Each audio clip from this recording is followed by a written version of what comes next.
Hey, thanks for joining. My name is Loretta, and if this is your first time tuning in, I'm a mom who loves teaching her kids, and I'm passionate about researching everything I can regarding their development needs. So today I want to talk about social and emotional development, and if it's possible to homeschool a child and still make sure that they are socially and emotionally developed well. Well, first things first, let's get into a definition around what that development area is. In a nutshell, it's 5 key areas in social and emotional development: self-awareness, self-management, social awareness, relationship skills, and responsible decision makings. Those 5 things make up what it means to have social and emotional development. The more developed a person is in these areas, research shows that not just children, but adults, they're more successful in academics, they're better behaved, and of course, this last one, when you grow to be an adult, they have higher earnings. So with all of that said, social and emotional development needs are critical to a person, being successful in life. But the thing is, we often hear this question going around that, people that homeschool their children, well, how are you going to make sure that they are socially and emotionally developed, or, they need to be around other people. And so I want to talk about when you're homeschooling your children, can you make sure that they're developing in those 5 key areas that are within this development goal? So considering that definition, the things that we really need to make sure that we're incorporating to make sure that a child is socially and emotionally developed are not actually things that often stand alone. So for example, self-awareness. You can have self-awareness in a variety of different areas throughout the day. You don't need to have a subject on self-awareness. Now, of course you could, but if you don't, it doesn't mean you won't have a child that is self-aware. Same thing goes for self-management. Self-management is something that you can do throughout the day. For example, if you're persevering in a challenge, that is self-management, because you're able to motivate yourself, come up against something difficult and keep going, managing the emotions that might come up that make you want to quit. That's all self-management. Not behaving in a way that's inappropriate for where you are. All of that is self-management, and you can do that at home, at school, on the playground, at work, anywhere. Social awareness. Social awareness is really engaging, different types of people and groups and people with different perspectives. You can do that at home, at school, in a variety of different places. Relationship skills, self-explanatory. You can definitely do that at home because you have other people at home. If you're a child, you definitely have your carers, your parents, siblings, and anyone else that's in the home. And then, of course, you can do that outside. Now, I want to come back to this, but I'm going to quickly touch on responsible decision-making. Responsible decision-making, that can be done in a variety of places as well. It's really things like following rules, caring for the well-being of others, and safety for yourself. You can do that in a variety of places. So if we just look at what social and emotional development is, nowhere in that, in the understanding what it is, does that mean that you can't achieve that with a child that is homeschooled. So let me go back to relationship skills, because this is a big one that people mention for being anti-homeschool. First of all, I want to say that I do send my toddler to preschool or early learning school, but I do a hybrid approach. So she goes a couple of days a week for just a few hours, and then that's it. And then I teach her at home as well. So I'm in both camps. I'm not saying you have to homeschool your child and there's no other option. I'm also not saying that you shouldn't. So I just want to put that out there that, I'm not biased, but at the same time, I do think that this does need to be addressed, and it's not a case of saying that it's true that if you homeschool your child, they won't be developed socially or emotionally.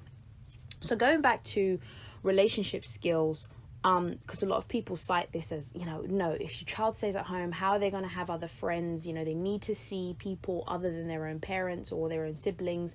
They need to be around people who don't come from the same circle as them so that they can experience other things. Well, here's the thing. If you're going to homeschool your child, first of all, children need to feel love from their main carers. They need to have consistency in the key relationships in their life, which are their parents, their siblings, in order for them to actually develop well emotionally. So those siblings and parent relationships are absolutely crucial whether you homeschool or you don't. So it's not something to be like, oh, well, that's not important. You need to go out in the world and make friends with your peers. Actually, you can be around several people your age, or a child can be around several people their age, but if at home they don't have a secure place or they don't have secure relationships within the home, they will actually not develop as well as somebody who does, but doesn't really have a lot of friends of the same age. So that's a key thing to mention.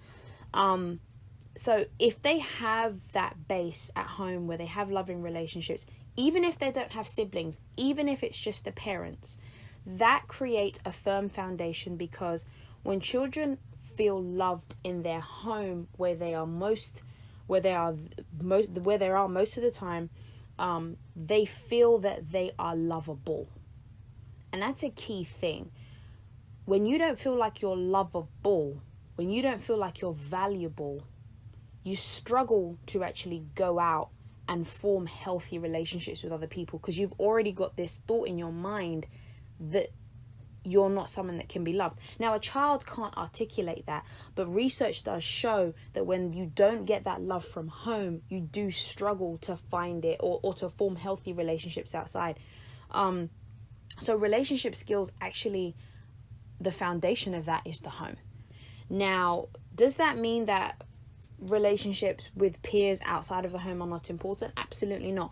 It's great for children to be able to go out and engage with other peers, because they're able to practice a lot of the things in social and emotional development that's good, such as doing an activity alongside another child or doing an activity with another child. If you don't have any other children around you, that's going to be hard to do, and sometimes parents might be busy trying to do other things in the house, so they may not always be able to engage that much and play with the child. So this is another reason why when you send them out, that is good. However, if you are homeschooling your child, you can be intentional about homeschool groups, about setting up play dates. You can make sure that your child is having those type of interactions, you yourself. And I think it's encouraged that parents do play with their children as well. The parent themselves can play with the child. So it's definitely possible to make sure that your child is doing activities with other children, with their parents, but you just have to be more intentional about it when you homeschool. Because when you send a child off to school, nursery, early learning school, preschool, whatever it's called in whoever's listening, there's a lot of things within that environment that just come very naturally. There's going to be other children there. They're going to do activities together. There's going to be some conflict. Conflict is really important to be able to manage relationship skills. And one of the challenges that people express that they think about homeschool is, well, how are you ever going to manage any conflict if you're always in the safety of your home? Like, you need to go out and, just have a little bit of a challenge with other people that don't come from your circle. Now, first of all, children still engage in conflict even if they're at home. Siblings wrestle, siblings fight, siblings go through conflict. Even if there are no siblings, children have conflict with their parents because they don't always want to follow the rules, and the parents are having to wrestle with that will of a toddler or a young child. So conflict is definitely still there. It's something that comes naturally. So it's definitely possible, even if your child is homeschooled, for you to teach them conflict management. Again, you just have to make sure sometimes that you're thinking of ways to expose the child to certain scenarios that may not always readily be available in the home. But it absolutely doesn't mean that it's not possible. So I think that one of the things that people probably misunderstand about homeschool is this area. And I just want to make that clear, that just through the things I've said, and I encourage you to go and research for yourself, it's absolutely possible to have a child that is very well developed socially and emotionally, is very aware of themselves, has good self-management, good relationship skills, is good at making good decisions about their life, and is socially aware. It's very possible to have that. It's definitely something that if you're going to homeschool, you need to be intentional about in some areas, but that doesn't mean it's not possible. A lot of people that homeschool are already very intentional about their child's education, so this is not something that's going to be difficult. What can happen is it's maybe easier to think that a child won't be developed well in this area when you're looking from the outside, from a perspective of somebody who would not be willing to put that much intentional work into doing homeschool well, which is then making an unfair assessment, because you're not speaking from the mindset of somebody who would actually be doing homeschool.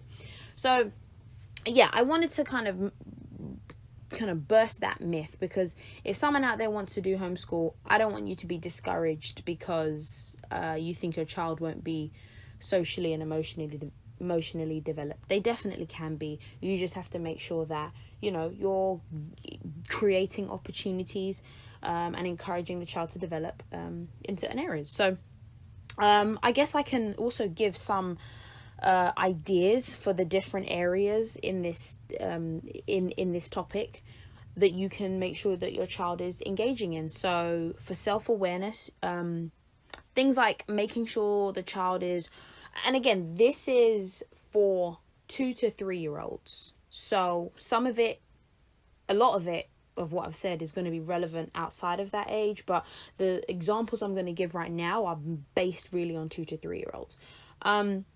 So right, self-awareness. If you can do things with your child, such as making sure that, in the various activities that you're doing throughout the day, whether it's maths, whether it's physical development, whether it's science, whatever, just make sure that you're giving opportunities for them to respond to their name, whether it's verbally or with a gesture, like putting their hand up. Just make sure they have that opportunity, because, you want them to be aware of themselves. Sounds really simple, but that's just something that you always want to make sure there's the child responding to their name, is a child making sure that they are engaging when someone is speaking to them.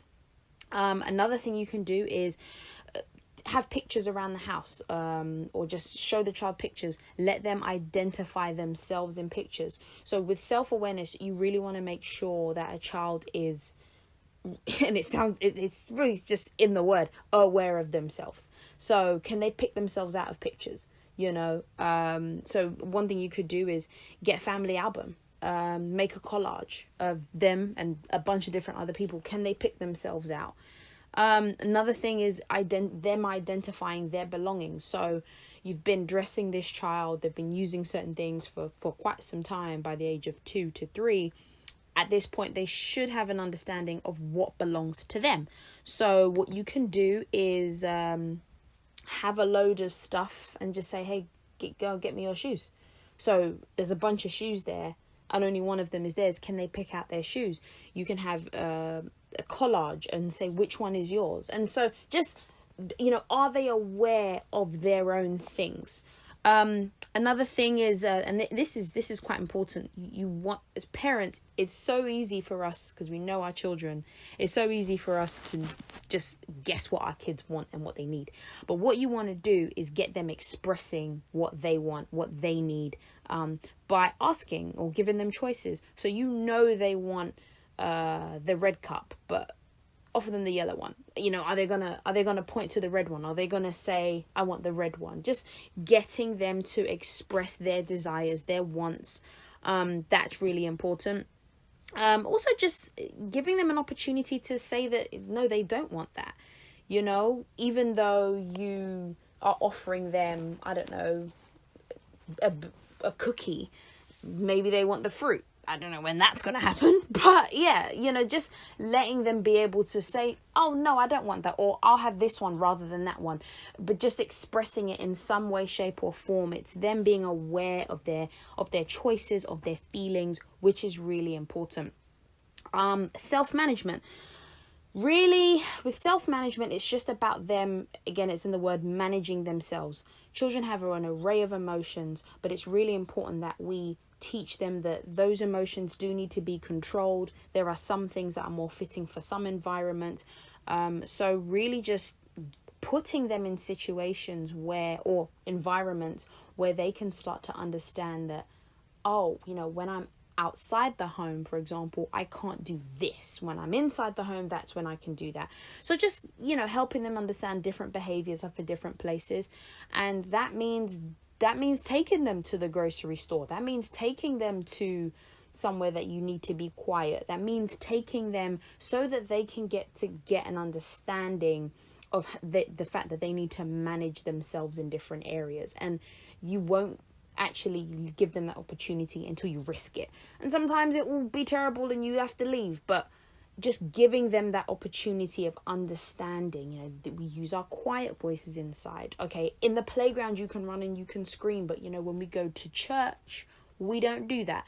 Really important for them to understand that. I said it earlier, persevering in a challenge, not jumping in to rescue, if they're struggling with a toy, but helping them to persevere. I know it's frustrating, but come on, you can do this. You're doing great. Encouraging them not to give up, because they've got to learn to manage that emotion of wanting to give up. Again, and even if they don't give up and they try and it doesn't work, another thing is them recovering from disappointment and sadness in a healthy way. It's really, we want to protect our kids from sadness and disappointment, but it's really healthy to expose them to it, of course, within reason and age appropriate, because they learn to manage that feeling. Children need to have a safe space to be able to deal with disappointment and sadness so that they can learn to deal with it in a healthy way. Giving them opportunities to lead can be like, how can I let a 2-year-old lead? But just small things like, what color cup do you want? Or if they're playing a game, they get to pick out which game they're playing. Just giving them that opportunity to manage themselves and to be like, okay, this is what I want and this is how I'm going to do it. Leading is important, but so is following. So making sure that they do understand when it's someone else's turn. And I know you may want to be the one that, pours the water into the plant pot, but that's someone else's turn right now. And then that kind of links into relationship skills. That I spoke about this already, but being able to do things with others, being able to solve conflict. And another key thing is them addressing people by name. So you can point to people and ask, what's his name? What's her name? Who do you want to play with? Just things to get them being aware of other people and calling them by name. That's a really important thing as well. Another great thing is them identifying the feelings of others through face expressions. So one thing you can do, and I did this with my toddler, is I actually took pictures of myself and I made it into a poster, and I pointed to each of them and talked about the different feelings in each picture: angry, sad, surprised, happy, crying. Because I was really struggling to find books that I agreed with the facial expression. Some face expressions to me is that's not angry, that's crying, and I think you're going to confuse her. So I just did that, way cheaper anyway. Then talked her through the various emotions and then got her to start mimicking those face expressions. And as she would mimic them, with time she was beginning to understand what those feelings were, because I was giving them a name. And so she understood, what crying was, what sad was, what happy was. And now when I ask her about someone else, she can look at the face and say what they're feeling. So that's another thing you can do to help with relationship skills, them being aware of someone else's feelings. And then, when you're aware of someone else's feelings, it helps you to form friendships a lot better, which is a key thing for relationship skills. Linking onto that, social awareness. it's really important to engage our kids with different cultures and groups. You can do small things like making sure that the books they're reading don't all have people that look the same, the dolls or the dolls they have, making sure that they don't all look one way, but just trying to diversify the images that they see and the things they come into contact with, because we do live in a world where if we're not intentional about diversifying what we actually absorb, we can be very, very, very narrow-minded and grow up with that mindset. So helping kids to be socially aware really starts as young as this age, and just exposing them to different things, different cultures, everything. They need to understand that other people in the world don't always do things the way we do, and that's okay. And then responsible decision making, following rules. Children need rules. It's very healthy for them to have rules, even if we don't want to give them. And we should want to give them because they need them. But following rules, so making sure that there is some sort of structure for them to follow. They need to experience consequence. So when you don't follow this is what happens, because that's life. And we want to protect our kids from a bunch of different things that's going to be difficult, but we have to let them experience the consequence of their bad decisions so that they can learn even more to make good ones. Caring for something that's living, that's a really good, like younger siblings, maybe they can help with feeding, or just things like a plant, an animal, within reason of course, but just giving them an opportunity to be responsible and make good decisions for someone else. It's really important that kids learn to cater to someone else so that they can understand that they are not the only ones in need of something. Children, they just naturally only want to do things for themselves, and so they really have to be taught, hey, you're not the only person who needs to be taken care of. So that's all I wanted to talk about with regards to this. If you do have any questions, I'm going to give all the information and link it all. But if you do have any questions, shoot me an email. Let me know what you think. Definitely welcome any feedback. But I hope that helps. I hope that helps to burst the myth that you can't homeschool and have a child that is developed well socially and emotionally. And I hope it gives you some ideas about how you can intentionally make sure that your child is developing socially and emotionally. So yeah, I hope that was useful.